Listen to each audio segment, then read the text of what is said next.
शन्नो मित्रशं वरुणः शन्नो भवत्वर्यमा शन्न इन्द्रो बृहस्पतिः शन्नो विष्णुरुक्रमः नमो ब्रह्मणे नमस्ते वायो त्वमेव प्रत्यक्षं ब्रह्मासि त्वमेव प्रत्यक्षं ब्रह्म वदिष्यामि ऋतं वदिष्यामि सत्यं वदिष्यामि तन्मामवतु तद्वक्तारमवतु अवतु माम् अवतु वक्तारम्। ॐ शान्ति शान्ति शान्तिः। ॐ भद्रं कर्णेभिः शृणुयाम देवाः भद्रं पश्येमाक्षभिर्यजत्राः स्थिरैरङ्गैः स्तुष्टुवागुंसस्तनूभिः व्यशेम देवहितं यदायुः स्वस्ति न इन्द्रो वृद्धश्रवाः स्वस्ति नः पूषा विश्ववेदाः स्वस्ति नस्तार्क्ष्यो अरिष्टनेमिः स्वस्ति नो बृहस्पतिर्दधातु। ॐ शान्ति शान्ति शान्तिः। ॐ सहनाववतु सहनौ भुनक्तु सह वीर्यं करवावहै तेजस्विनावधीतमस्तु मा विद्विषावहै। ॐ शान्ति शान्ति शान्तिः। सदाशिवसमारम्भां शङ्कराचार्यमध्यमाम् अस्मदाचार्यपर्यन्तां वन्दे गुरुपरम्परां श्रुतिस्मृतिपुराणानाम् आलयं करुणालयं नमामि भगवत्पादं शङ्करं लोकशङ्करं शङ्करं शङ्कराचार्यं केशवं बादरायणं सूत्रभाष्यकृतौ वन्दे भगवन्तौ पुनः पुनः। ईश्वरो गुरुरात्मेति मूर्तिभेदविभागिने व्योमवद्व्याप्तदेहाय दक्षिणामूर्तये नमः। निधये सर्वविद्यानां विषजे भवरोगिणां गुरवे सर्वलोकानां दक्षिणामूर्तये नमः। ॐ नमः प्रणवार्थाय शुद्धज्ञानैकमूर्तये निर्मलाय प्रशान्ताय दक्षिणामूर्तये नमः।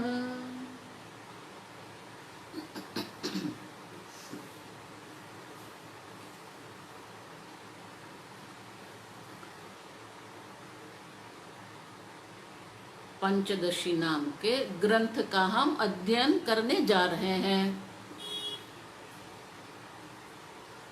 पंचदशी ग्रंथ जो है वो पंचदशी ग्रंथ के ग्रथन करने वाले जो हैं उनमें थोड़े अलग अलग प्रकार के मत हैं।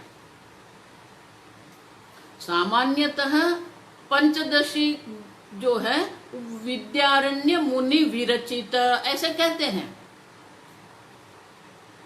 तो विद्यारण्य मुनि जो हो गए जो श्रृंगेरी मठ के शंकराचार्य थे, तो उनके नाम से ही सामान्यतः सब लोग जानते हैं कि विद्यारण्य मुनि ने पंचदशी ग्रंथ का लेखन किया था। और विद्यारण्य मुनि कौन थे? वो सही में विद्या के अरण्य थे। हर एक प्रकार का पराविद्या अपराविद्या हर एक प्रकार की विद्या का ज्ञान था। और इतिहासकार जो है वो विद्यारण्य मुनि के जीवन के लिए जो भी कहते हैं उनमें भी थोड़े मतांतर हैं, लेकिन वो मतांतर हमारे लिए बहुत कुछ ऐसा मायने नहीं रखता है। तो दक्षिण में विजयनगर जो राज्य था, तो विजयनगर जो राज्य था वो राज्य में 13वीं सदी के उत्तरार्ध में विद्यारण्य मुनि का जन्म हुआ था कर्नाटक प्रांत में। माताजी का नाम था श्रीमती और पिताजी का नाम था मायण। तो श्रीमती और मायण जी के पुत्र थे विद्यारण्य मुनि। बहुत ही तेजस्वी प्रभावशाली थे। विद्यारण्य मुनि का जो नाम अभी हम जो जानते हैं वो सन्यासी का नाम है। पूर्वाश्रम का नाम जो है वो माधवाचार्य ऐसा नाम था। और जब हम देखेंगे तो विद्यारण्य मुनि ने जो जो ग्रंथ के जो लेखन किया है, तो अलग अलग ग्रंथ में अलग अलग गुरु के नाम हमको मिलते हैं। तो विद्यारण्य मुनि जो थे उनके 2 भाई थे, सोमनाथ और भोगनाथ। दोनों भी पंडित थे और दोनों ने विद्यारण्य मुनि के साथ ही ये शास्त्र अध्ययन किया था। इतिहास ऐसा कहते हैं, देखो आजकल ये परंपरा नहीं रही है। एक बात रही है, जब भी हम पूजा करवाते हैं तो वो ब्राह्मण हमको पूछता है आपका गोत्र क्या है, तो हम गोत्र बता देते हैं। लेकिन पहले जो था तो वो ब्राह्मण जो है अपना जो परिचय देते थे, तो परिचय में उनका वेद क्या है, कौन सा वेद है, वेद की कौन सी शाखा, मैंने आगे बताया था कि वेद की अनेक शाखाओं जो है, एक एक शाखा एक एक ब्राह्मण कुल को दिया था। तो इसलिए अपना वेद कौन सा है, अपनी वेद की शाखा कौन सी है, फिर कौन से सूत्र से हम हैं, और गोत्र कौन सा है, कुल कौन सा है। तो विद्यारण्य मुनि का अगर हम देखें तो विद्यारण्य मुनि कृष्ण यजुर्वेद थे, और कृष्ण यजुर्वेद की तैत्तिरीय शाखा जो है, और बोधायन सूत्र था, भारद्वाज गोत्र से थे, और सायण उनके कुल का नाम था। सायण उनके कुल का नाम था, समझो। कई लोग ऐसे कहते सायण उनके भाई थे, भाई नहीं थे। सोमनाथ और भोगनाथ 2 भाई थे, सायण उनके कुल का नाम था। अब पूर्वाश्रम में विद्यारण्य मुनि जो थे वो विजयनगर के जो राजा थे, श्री वीर बुक्कण थे, या तो फिर बुक्कदेव के नाम से वो जो राजा थे, वो राजा के वो मंत्री थे। राजा और राजा का जो पुत्र हरिहर जो राजा बना, दोनों के मंत्री ये विद्यारण्य मुनि थे। वो मंत्री भी थे और कुलगुरु भी थे, और बहुत ही कुशलता से वो राज्य का कारोबार संभालते थे। तो कुलगुरु थे और साथ साथ में मंत्री भी थे। और उन्होंने बहुत सारे विद्वान जो ब्राह्मण थे उनके लिए एक नगर बसाया था, और सबको एक एक गांव दिया था, और वो गांव का जो नाम था वो उनके नाम से माधवपुर नाम से वो गांव बना था। अब ऐसा कहते हैं कि विद्यारण्य मुनि जो थे उनके 3 गुरु थे। अलग अलग ग्रंथ में अलग अलग प्रकार के गुरु का नाम यहां हम देखेंगे। नमश्री शंकरानंद गुरु, तो यहाँ ये मंगलाचरण में, यहाँ पंचदशी में वो शंकरानंद गुरु का नाम लेते हैं। अन्य स्थान पर अगर हम देखेंगे तो वो विद्यातीर्थ मुनि जो विवरण प्रमेय संग्रह करके जो ग्रंथ लिखा था, वो ग्रंथ में वो विद्यातीर्थ गुरवे नमः करके वो उल्लेख करते हैं। इतना ही नहीं, कल जो मैंने प्रस्थानत्रयी बताया था, वो ब्रह्म सूत्र जो है, वो ब्रह्म सूत्र के वैयासिक न्यायमाला करके जो ग्रंथ है, वो ग्रंथ में वो भारती तीर्थ करके गुरु बताते हैं। कई लोग ऐसा कहते हैं कि विद्यारण्य मुनि और भारती तीर्थ वो दोनों भाई थे, ऐसे बताते, लेकिन वो भारती तीर्थ को गुरु बताते हैं वैयासिक न्यायमाला में। और इसलिए 3 गुरु थे, शंकरानंद थे, विद्यातीर्थ थे और भारती तीर्थ, उनके 3 गुरु थे। उसमें ऐसे देखा जाता है कि जो पहले गुरु थे, शंकरानंद जो गुरु थे, वो शंकरानंद गुरु जो थे उनके अंतिम गुरु थे, ठीक से समझना। विद्यातीर्थ गुरु जो है, वो विद्यातीर्थ गुरु उनके कर्म गुरु थे, माने कि विद्यातीर्थ गुरु पास वो वेद का अध्ययन किया था, कर्म का अध्ययन किया था, वो कर्म गुरु है। और जो भारती तीर्थ जो थे, उनके पास उन्होंने ये वेदांत का अध्ययन किया, विद्या गुरु थे।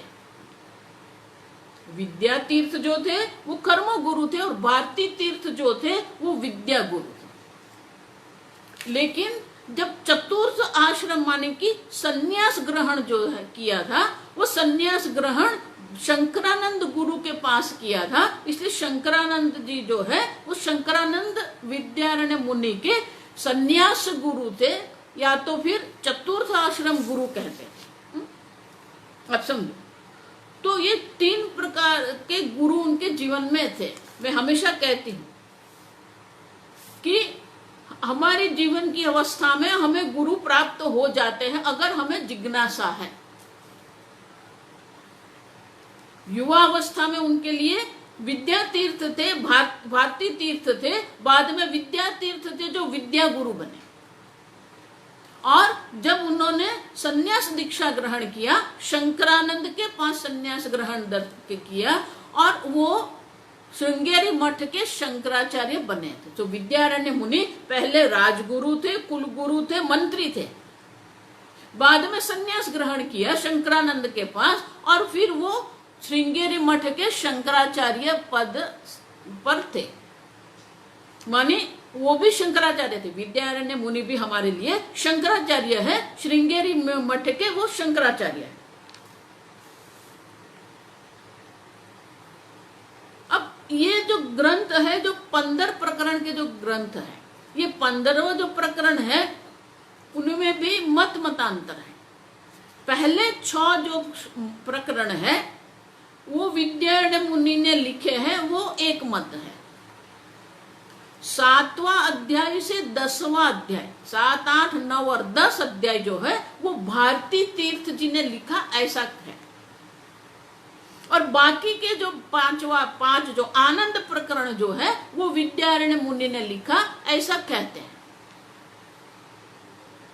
तो बहुत सारे मतांतर है, लेकिन सामान्यतः हम ऐसे समझेंगे कि पंचदशी जो ग्रंथ है वो ग्रंथ का लेखन विद्यारण्य मुनि ने किया है, बस इतना हम समझेंगे।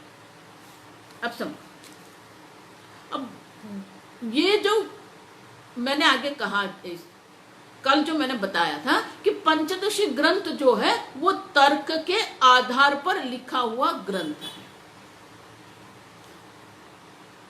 मुख्य विषय तो श्रुति माता है, वेदांत है, लेकिन वो वेदांत को समझने के लिए तर्क भी आवश्यक है। और इसलिए ये विद्यारण्य मुनि ने जो श्लोक लिखे हैं वो समझने के लिए तर्क की भी आवश्यकता रहती है, और मात्र श्लोक देख के, श्लोक का अनुवाद समझ के हम वो ग्रंथ समझ नहीं सकते हैं। और इसलिए वो जो पंचदशी है, पंचदशी पर पंडित रामकृष्ण ने टीका, संस्कृत में टीका लिखी है। और इस प्रकार पंचदशी ग्रंथ है, पंचदशी ग्रंथ पर पंडित रामकृष्ण की संस्कृत टीका है। अब आप सब लोगों के मन में ये प्रश्न रहेगा कि मैं कौन से पुस्तक का उपयोग करने वाली हूं।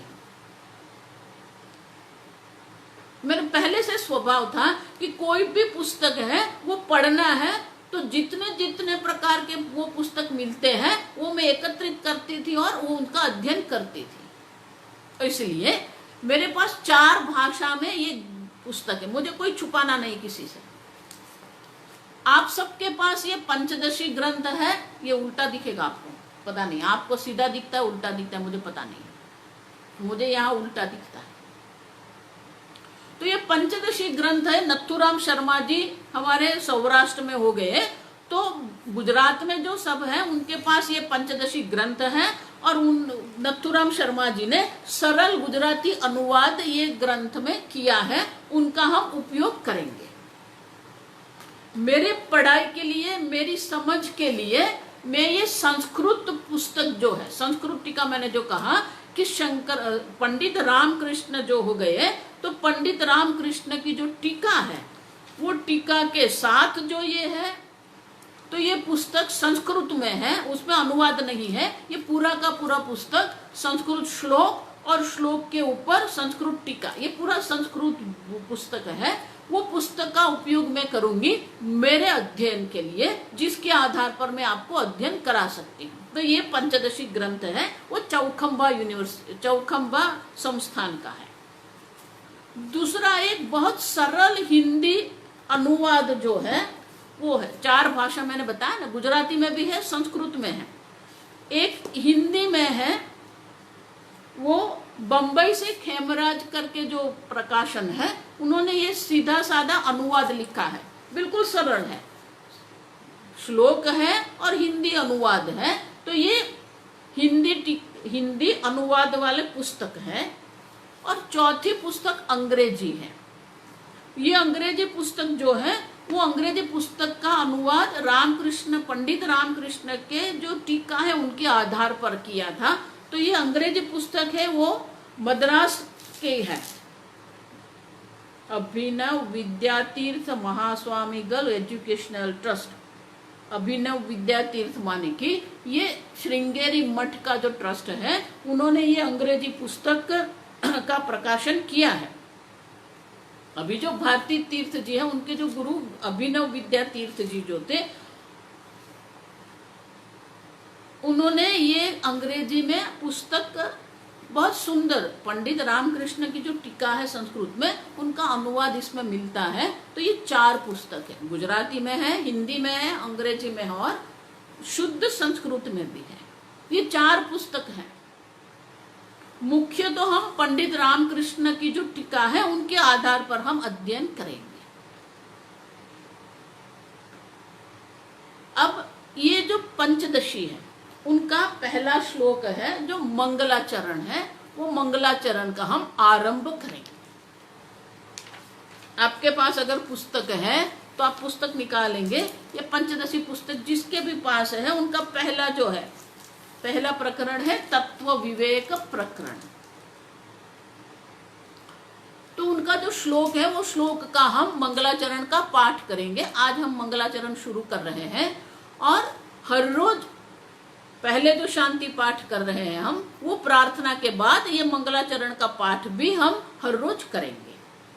मैं 2 बार बोलूंगी, पहली बार मैं बोलूंगी, दूसरी बार आप सब लोग मेरे साथ बोलना। अगर आपके पास पुस्तक नहीं है तो मैं जो आपको बोल रही हूँ वो सुन के मेरे साथ आप दूसरी बार पाठ कर सकते हैं। मैं 2 बार बोलूंगी, दूसरी बार आप लोग मेरे साथ पाठ करना। नमः श्री शंकरानंद, नमः श्री शंकरानंद, गुरुपादाम्बुजन्मने, गुरुपादाम्बुजन्मने, सविलास महामोह, सविलास महामोह, ग्राह ग्रासैक कर्मणे, ग्राह ग्रासैक कर्मणे।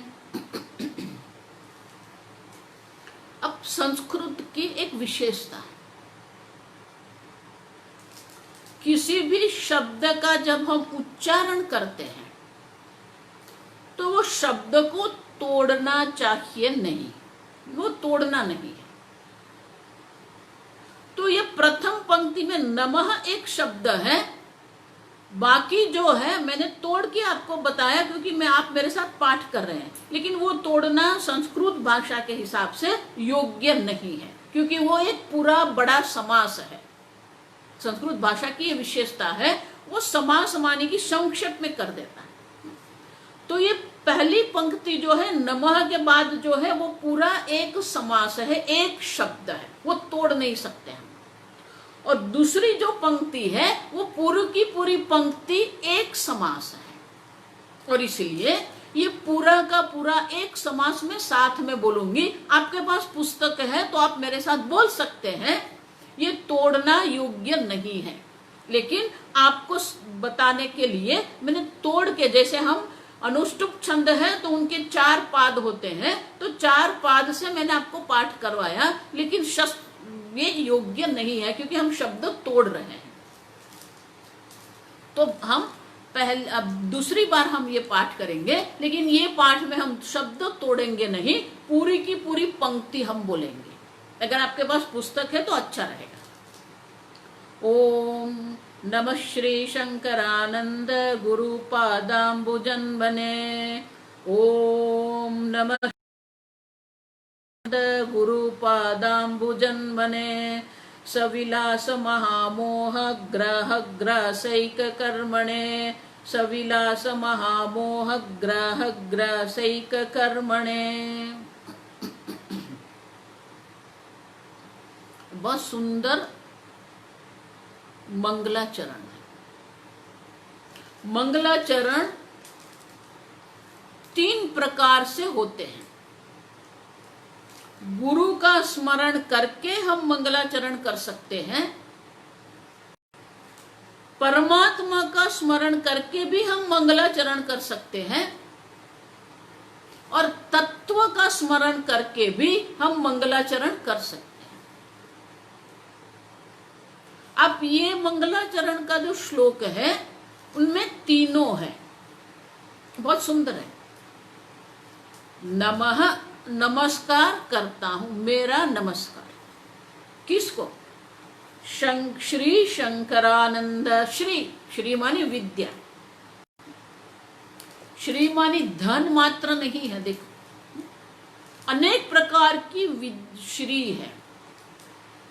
सामान्यतः अष्ट लक्ष्मी ऐसा कहते हैं, लेकिन अष्ट नहीं, बहुत है।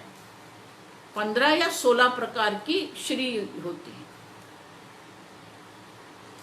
धनलक्ष्मी, धान्य लक्ष्मी, गृह लक्ष्मी, सौभाग्य लक्ष्मी, संतान लक्ष्मी, विद्या लक्ष्मी, वीर्य लक्ष्मी, सौंदर्य लक्ष्मी, अनेक प्रकार की लक्ष्मी है।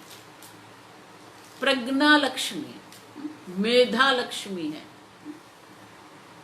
एक श्री महालक्ष्मी स्तुति है, उनमें ये सब प्रकार के लक्ष्मी की चर्चा है। लेकिन जब महात्मा के साथ हम श्री शब्द का प्रयोग करते हैं तो श्री मानी विद्या, श्री मानी जो स्व प्रकाश विद्या है उनको श्री कहते हैं।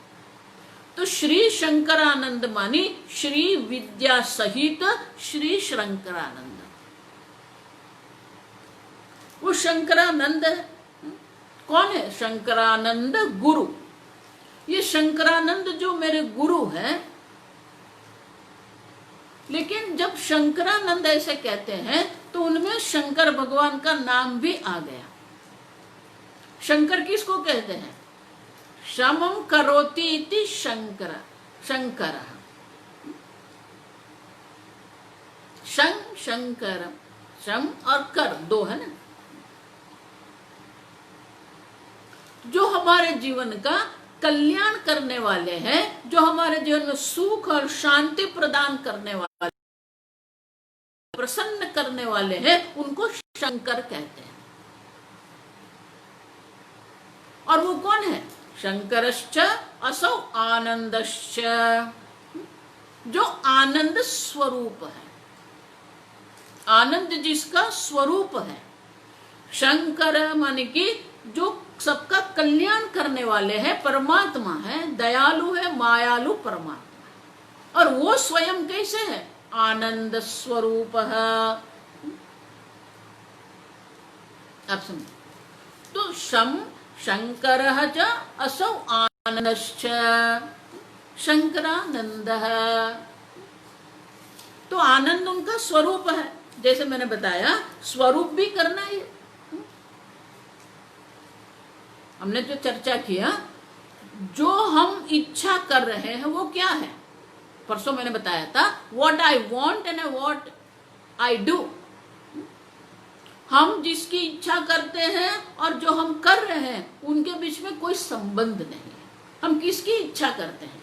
हम सुख की, शांति की इच्छा करते हैं, आनंद की इच्छा करते हैं। और इसीलिए ये पंडित रामकृष्ण जी कहते हैं शम सुखम करोति इति शंकरः, जो हमारे जीवन में सुख देने वाला है, सुख देने वाले जो है वो शंकर है।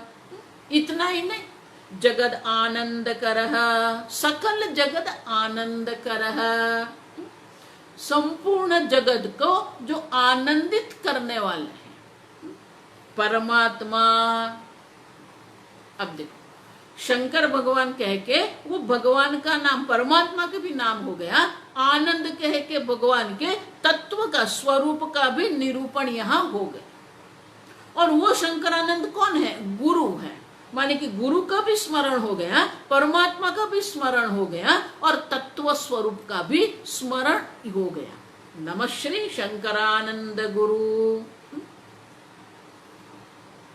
अब ये आनंद जो है सकल जगत आनंद करह,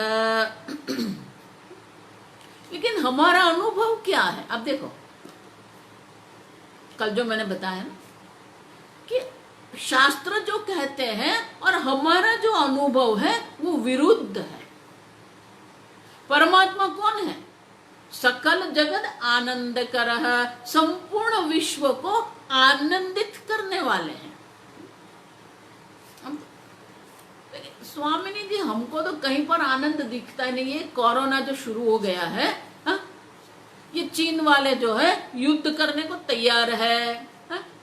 अब देखो बायोलॉजिकल वॉर भी चल रहा है, वेपन वॉर भी चल रहा है, सब चल रहा है, इकोनॉमिकल वॉर भी चल रही है। अभी तो क्या है, हा? ये युद्ध की स्थिति लगती है हर एक प्रकार से। आप समझो इमोशनली भी अभी वॉर चल रहा है। क्यों? उसको साइबर अटैक कहते हैं। बहुत सारा चल रहा है।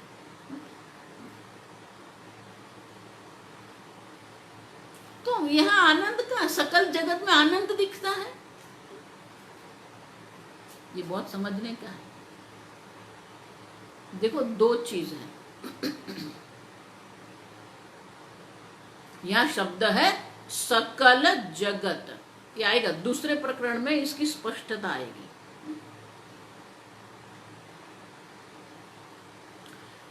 तो ये जगत जो है वो आनंद स्वरूप है, लेकिन वही जगत जो है वो जगत को हमारी बुद्धि ने, हमारी समझ ने, हमारी अल्पता ने संसार बना के रखा है। ये मोबाइल है, ये घर है, ये कपड़ा है, ये जगत है। शास्त्र में कहते हैं अहंता ममता इति संसार है। ये घर है वो जगत है, ये मेरा घर है वो संसार है। ये देह है वो जगत है जिसकी उत्पत्ति परमात्मा ने की है। ये जगत की उत्पत्ति करने वाला ये देह जो है वो ईश्वर ने बनाया है। ये जगत है, ये मेरा देह है, या तो मैं देह हूं, देहो हम, ये संसार है। आप समझो। और इसलिए ईश्वर ने जो जगत की रचना की है वो आनंद स्वरूप है। अब आनंद कहां होगा? जहां किसी भी प्रकार का संघर्ष नहीं है, स्पर्धा नहीं है, संशय नहीं है, वहां शांति होती है, वहां आनंद होता है। स्वामी जी कहते थे everything is in order. Order मानी एक व्यवस्था, एक तालबद्धता, संवादिता। आप देखो शब्द देखो, जहां संवादिता, हार्मनी कहते हैं, जहां संवादिता है, जहां तालबद्धता है, जहां व्यवस्था है, वहां आनंद है। लेकिन इनको गुजरात में ऑर्डर, अंग्रेजी में ऑर्डर कहते हैं। स्वामी जी कहते थे order, everything is in order. लेकिन हमको जो अनुभव हो रहा है वो ऑर्डर का अनुभव नहीं, ये व्यवस्था का या संवादिता का हमको अनुभव नहीं हो रहा है। हमको जो अनुभव हो रहा है वो डिसऑर्डर है, विसंवादिता। हम संवादिता का अनुभव अभी नहीं कर रहे हैं, जो अनुभव हम कर रहे हैं वो विसंवादिता का अनुभव है, डिसहार्मनी है, डिसऑर्डर है। तो हम जब कहेंगे कि ये परमात्मा है, ये शह ये व आनंदयति, वो तैत्तिरीय उपनिषद में भी कहते हैं, ये ईश्वर के कारण ही ये जगत में आनंद है, आनंदयति, जो सबको आनंद देने वाले। तो पूज्य स्वामी जी बहुत सुंदर कहते थे, ध्यान करवाते थे। 5-6 महीने तक स्वामी जी ने हर रोज ये ध्यान हमको करवाया। पहले ये ऑर्डर का, माने कि ये जगत में एक व्यवस्था है, वो व्यवस्था हमको देखनी पड़ेगी। हमारा प्रत्यक्ष या तत्कालीन जो अनुभव है, वो जो तत्कालीन अनुभव जो है वो विसंवादिता का अनुभव है। लेकिन अगर योग्य दृष्टि से, योग्य समझ के साथ, बुद्धिपूर्वक अगर हम देखेंगे तो हमको यहां भी संवादिता दिखेगी। और इसलिए ये संवादिता कैसे है वो स्वामी जी हमको ध्यान करवाते। जब ये ध्यान संवादिता का स्वामी जी करवाते थे तो बहुत सारे जो शिष्य थे वो पूछते थे, स्वामी जी आप ये संवादिता की ऑर्डर की बात कर रहे हैं, लेकिन यहाँ तो बहुत सारा डिसऑर्डर भी है, विसंवादिता भी है, तालबद्धता नहीं दिखती है हमको। तो फिर स्वामी जी ने अलग प्रकार से ध्यान करवाया।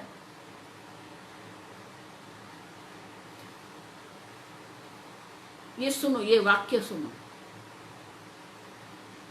there is a order within disorder। विसंवादिता में भी संवादिता है। आप ठीक से समझो, तभी आनंद हम समझ सकते हैं। भगवान सकल जगत को आनंद देने वाले हैं, लेकिन अगर आनंद दिखता ही नहीं है तो ये शब्द क्या गलत है? नहीं, आप सब। इसलिए कल मैंने कहा कि अनुभव की कोई महत्ता नहीं है। जहां विसंवादिता हमको दिखती है वो भी संवादिता ही है। Disorder is a part of the order. सकल जगत आनंद करा।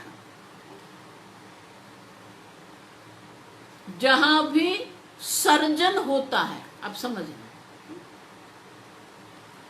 किसी भी सर्जन के पहले हमको विसंवादिता दिखती है। उदाहरण के तौर पर अगर आप देखेंगे कोई घर बना रहा है, मकान बना रहा है, तो यहाँ रेत पड़ी है, वहां ईंट पड़ी है, ये लकड़ी कहाँ पड़ी है, सरिया कहाँ पड़ा है, सीमेंट कहाँ, बोरी, सीमेंट की बोरी कहाँ पड़ी है, सब हमको क्या दिखता है? विसंवादिता दिखती है। लेकिन वो भी व्यवस्था है, आप समझो।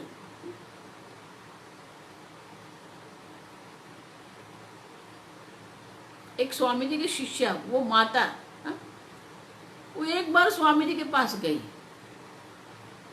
शी वॉज वेरी फ्रस्ट्रेटेड, वो बहुत हताश थी। उनका बेटा पढ़ रहा था, इंजीनियरिंग कर रहा था। तो एक दिन जाके स्वामी जी को बोल दिया, स्वामी ji I am really frustrated, मैं बहुत हताश निराश हो गई हूँ। बोला क्या है? एक घर में स्वामी जी कुछ समझ में नहीं आ रहा मैं क्या करूँ। बोला क्या हुआ क्या?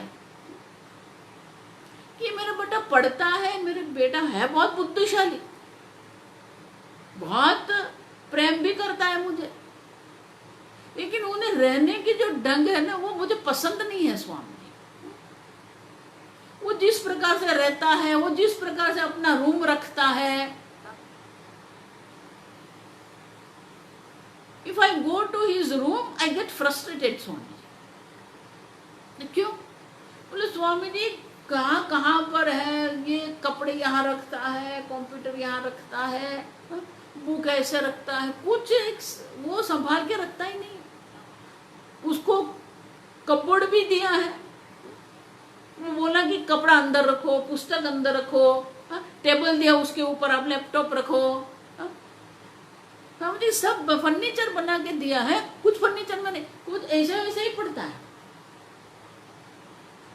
तो Swami ji I don't know what to do. तो स्वामी जी ने बोला ठीक है तू कर दे, उसका रूम ठीक कर दे। अरे स्वामी जी क्या बताऊं, क्या क्या हुआ? अरे एक दिन मैं ठीक करने गई तो वो मुझे चिल्लाने लगा, नहीं नहीं नहीं डोंट टच एनीथिंग। अब देखो, तो माता के हिसाब से वो विसंवादिता थी, लेकिन पुत्र के हिसाब से वो विसंवादिता नहीं थी। उनकी अपनी सोच थी, उनकी अपनी एक व्यवस्था थी, लेकिन वो व्यवस्था माता की व्यवस्था से अलग थी। अब ये जो लड़का था 2 दिन के लिए उनके मित्र के यहाँ गया कुछ पढ़ाई करने के लिए। तो ये माता ने समझा कि चलो चलो वो गया है तो मैं उनका रूम ठीक कर दूं, तो उसने पूरा ठीक कर दिया। वो सब कपड़े थे वो कबाड़ में लगा दिए, वो पुस्तक थे सब लगा दिए, चद्दर उधर सब ठीक कर, और वो देख के बहुत खुश थे। हाँ बहुत बढ़िया, अब ये रूम ठीक दिखता है। अब जब बेटा 2 दिन के बाद आया और उसने वो रूम देखा, now that lady was happy, understand, वो खुश थी कि मैंने सब ठीक कर दिया। अब जब बेटा आया वो बेटा नाराज हो गया। क्यों? अरे मम्मी ये क्या कर दिया आपने, अम्मा ये यहाँ क्यों रखा है, अम्मा ऐसा क्यों कर दिया। अब बताओ किसको आप संवादिता कहेंगे, किसको आप विसंवादिता कहेंगे? जिसको हम विसंवादिता कहते हैं वो एक बड़े जो विसंवादिता है, बड़ी जो विसंवादिता है उसके अंदर वो संवादिता ही है। आप समझो, हम अल्प में बैठे हैं, अल्पे सुखम नास्ति। छांदोग्य उपनिषद में कहा अगर आपकी दृष्टि अल्प है, आपका ज्ञान अल्प है, तो वो आपको सुखी नहीं कर सकता, आनंदित नहीं कर सकता।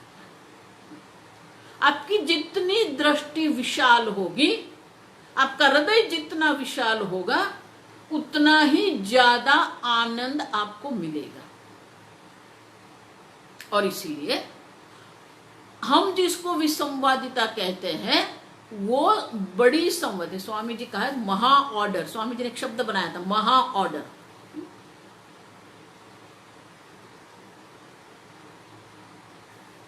तो परमात्मा का ये जगत है वो तो संवादित ही है। आप समझो, भगवान ने जो जगत बनाया है वो जगत में सब संवादिता है। सब अपने अपने समय से, सब अपने अपने समय से, अपने अपने हिसाब से सब काम कर रहे हैं। अन्नाद भवन्ति भूतानि, ये देखो, पर्जन्यादन्न संभवः, यज्ञात् भवति पर्जन्यः, यज्ञ कर्म समुद्भवः। देखो ये संवादिता है। सब अपने अपने कर्म कर रहे हैं, सब अपने अपने कर्तव्य कर रहे हैं। अब देखो, पुष्प है, वृक्ष है, वनस्पति है, सागर है, नदी है, सब अपनी अपनी मर्यादा में रह के संवादिता से हो रहा है। सूर्योदय संवादिता से होता है, सूर्यास्त संवादिता से होता है, सूर्य ग्रहण संवादिता से है। कहाँ है विसंवादिता? आप समझो, ये संवादिता देखना है, समझना है। जब आपको ये संवादिता की दृष्टि प्राप्त हो जाएगी तो भगवान कौन है? शंकरानंद सकल जगत आनंद करह। जब तक ये संवादिता हम नहीं देखेंगे तब तक हमारे मन में वो आनंद नहीं है। और इसलिए हमारी बुद्धि में जो अल्पता है, वो अल्पता के कारण सब जगह पर हमको विसंवादिता दिखती है। ये ऐसा क्यों है, उसने ऐसा क्यों किया। पूज्य स्वामी जी यूज्ड टू बोलते थे, स्वामी जी वो ऐसा कर रहा है, स्वामी जी कहते हैं वो ऐसा ही करेगा। आप समझो, हम स्वामी जी के पास फरियाद लेके जाते थे, स्वामी जी देखो वो ऐसा कर रहा है, स्वामी जी कहते थे वो ऐसा ही करेगा, वो ऐसा ही है। आप उनको स्वीकार कर लो। आपका अस्वीकार, आपका विरोध, आपका संघर्ष आपको दुखी कर रहा है। आप समझ रहे हैं मैं क्या कह रहे हैं? आपका जो अस्वीकार है, आपका जो संघर्ष है, आपका जो संशय है, आप जो स्पर्धा कर रहे हैं, वो आपको दुखी कर रहे हैं। आम का वृक्ष कभी नीम के वृक्ष के साथ स्पर्धा नहीं कर रहा है। और आम का वृक्ष ऐसे प्रसन्न नहीं है, मैं बहुत मीठा हूं। और नीम का जो वृक्ष है वो दुखी नहीं है, मैं कड़वा हूं। नहीं, कटु होना वो नीम वृक्ष का स्वरूप है, संवादिता है वहां। खट्टा होना वो संवादिता। आप समझो, एवरीथिंग इज इन ऑर्डर। अरे स्वामी जी ये फेल हो गया, वो ऑर्डर।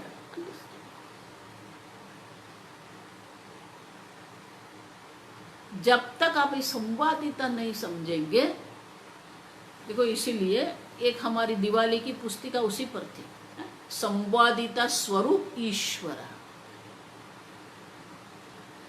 ईश्वरा in the form of the order. जब ईश्वर को, ये संवादिता स्वरूप ईश्वर को आप जब समझेंगे तो संपूर्ण जगत क्या है? आनंद है। और ये परमात्मा कौन है? सकल जगत आनंद करह शंकरः शम सुखम करोति इति शंकरः। अब भौतिक जगत देखो, स्थूल जगत देखो, सूक्ष्म जगत देखो, मन देखो, मन की जो भावना है, मन में जो अनेक प्रकार के जो भावना आते हैं, विकार आते हैं, सब संवादिता है। स्वामी जी कहते थे क्रोध भी संवादिता है, काम भी संवादिता है। आप समझो,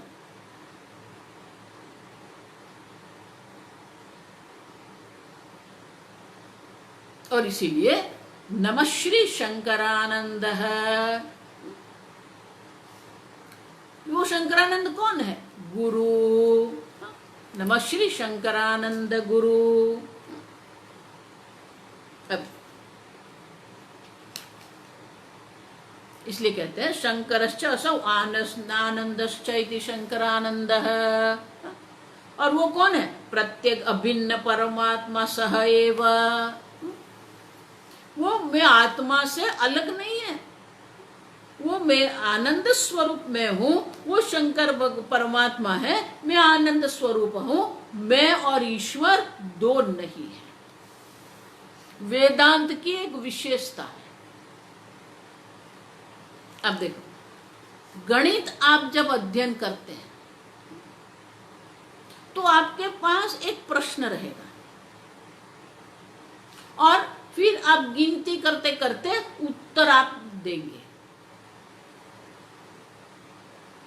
तो पहले वो समस्या होती है, प्रश्न होता है, और फिर अंत में उनका उत्तर होता है। लेकिन वेदांत जो है पहले से ही उत्तर है, अंत में अद्वैत है ऐसा मत मानना। प्रारंभ भी अद्वैत है, अंत भी अद्वैत है, और मध्य में भी अद्वैत ही है। स्वामी जी जब कोर्स कराते थे, आज मुझे स्वामी जी की बहुत याद आ रही है, इसलिए बार बार स्वामी जी की बात कर रही हूं।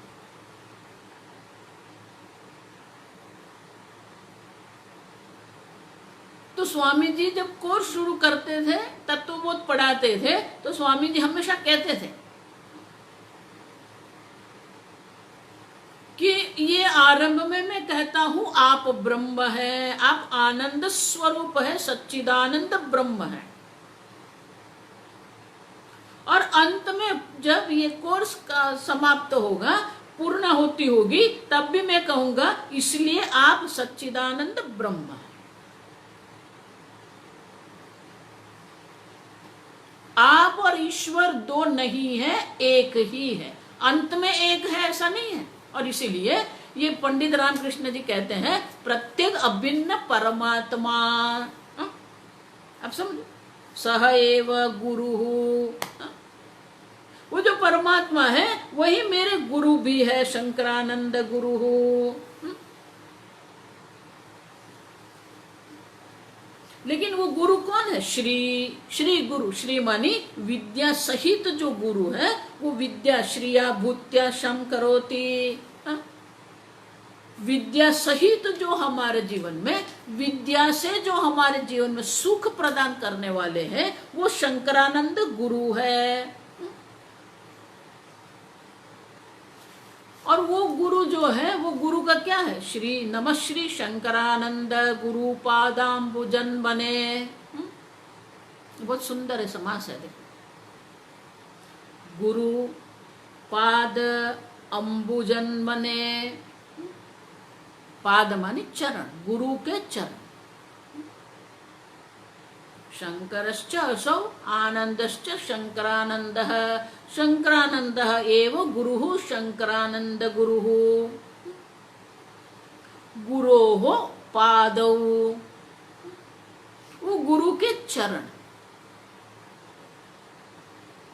वो चरण क्या क्या है? अंबुजन बने। अंबु माने, देखो बहुत सारे हमारे नाम होता है अंबु। अंबु मानी पानी, जल। जन्म ने मानी जन्म हुआ, जिसका जल में जन्म होता है उसको कहते हैं अंबु जन्म। मानी कि कमल। कमल कहाँ खिलता है? वो पानी में होता है। सरोजः, नीरजः, नीर। और इसलिए कहते हैं पादाम्बु जन्मन, मानी चरण कमल। सीधे शब्द में कहे तो चरण कमल, गुरु के चरण कमल को नमः।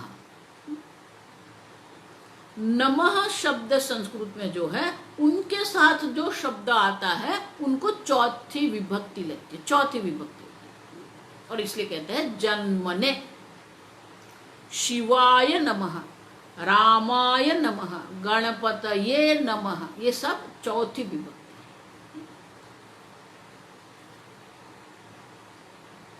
तो यहां भी क्या किया?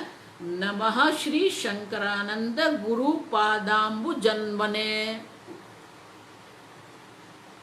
मेरे जो गुरु शंकरानंद है, वो शंकरानंद के चरण कमल का, चमर कमल को मेरा नमस्कार। नमः श्री शंकरानंद गुरु पादाम्बु जन्म, गुरु के चरण में मेरा नमस्कार। और वो गुरु कौन है? वो गुरु क्या करते हैं? किम विधाय, तो दूसरी पंक्ति में कहते हैं गुरु क्या करते हैं। माने गुरु करते क्या है, गुरु का कर्तव्य क्या है। आजकल तक बोले ना, आजकल जो गुरु है,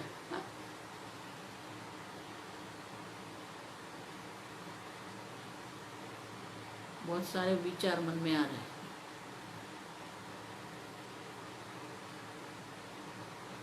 शास्त्र में कहते हैं उत्तम गुरु वो होता है, बोल देती हूँ, उत्तम गुरु वो होता है जो हमारा चित्त का हरण करता है। मध्यम गुरु वो होता है जो हमारा चित्त का और धन का हरण करता है। और अधम गुरु वो होते हैं जो हमारे धन का हरण करते हैं। लेकिन ये गुरु शंकरानंद गुरु कौन है, वो क्या करते हैं, उनका कर्म क्या है। तो दूसरी पंक्ति में वो उनका कर्म बताया है। सविलास महामोह ग्राह ग्रासैक कर्मणे, कर्मणे चौथी विभक्ति कल देखेंगे। ये एक बड़ा समास है, बहुत सुंदर है। सीधा अर्थ यही होता है कि शिष्य के बुद्धि में जो अविद्या और अविद्या के कारण जो मोह और शोक जो है, ग्रासैक कर्म, उनका ग्रास करना माने उनको ग्रहण करना, उनकी निवृत्ति करना, वही गुरु का कर्म है। कल हम ये समास भी देखेंगे और उनका अर्थ भी देखेंगे।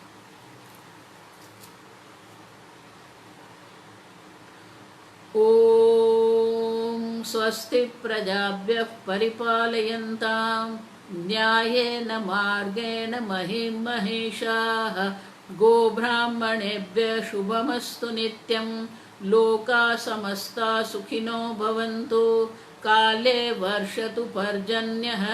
पृथिवी सस्यशालिनी। देशोऽयं क्षोभरहितः।